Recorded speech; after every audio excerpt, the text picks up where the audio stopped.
Parler avec vous, Géraldine Demory, ce matin, parce que non seulement, bien sûr, vous nous donnez la météo chaque jour, mais vous scrutez aussi la planète pour nous. Et ce triste record, c'est la superficie de la banquise estivale de l'Arctique. Elle a été la deuxième plus faible jamais mesurée. Cette mesure, elle date d'hier. Nouvel effet du réchauffement climatique. Concrètement, on est passé de quoi à quoi? C'est quoi ce record? Alors, on est à moins de 4 millions de kilomètres carrés. Donc, effectivement, c'est la deuxième fois seulement que ça se produit. C'est 40% de surface perdue par rapport à la moyenne des 30 dernières années. Donc, c'est absolument colossal. Alors, vous allez me dire, en été, la glace fond. Jusque-là, on est d'accord, c'est normal. La banquise arctique a atteint son minimum mi-septembre, ce qui a été le cas. Et puis, ensuite, elle se reforme pendant l'hiver avec un maximum en février-mars. Sauf que là, on a des étés qui sont de plus en plus chauds. Donc forcément, la glace fond de plus en plus. Et avec des hivers doux, elle n'arrive pas à se reformer. On arrive à une banquise, une glace qui est très fine, qui est très jeune. Et donc, elle est d'autant plus fragile.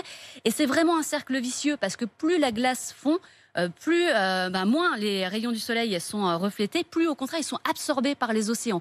Donc ça réchauffe les océans, ça réchauffe l'air et la banquise fond d'autant plus vite. Quand on entend Donald Trump la semaine dernière qui dit vous inquiétez pas, ça finira par se refroidir, là non, c'est très scientifique puisque cette superficie de la banquise, elle est calculée depuis 1979 et donc la progression est nette.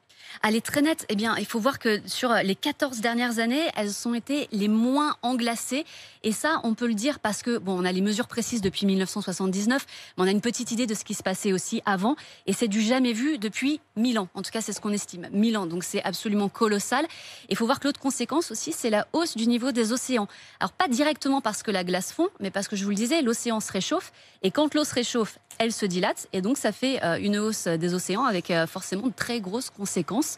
Et cette année, elle a été record, elle a été totalement dingue. Imaginez qu'on a eu cet été des canicules en Sibérie. Je pensais jamais dire canicule et Sibérie dans la même phrase un jour.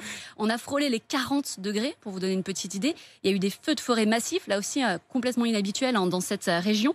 Rien que lundi dernier, il y a une masse de glace de 113 km² qui s'est détachée du plus grand glacier de l'Arctique. C'est plus grand que la surface totale de Paris. Puis une autre petite comparaison, pour vous donner une idée. En 2019, le Groenland a perdu l'équivalent de 6 piscines olympiques de glace.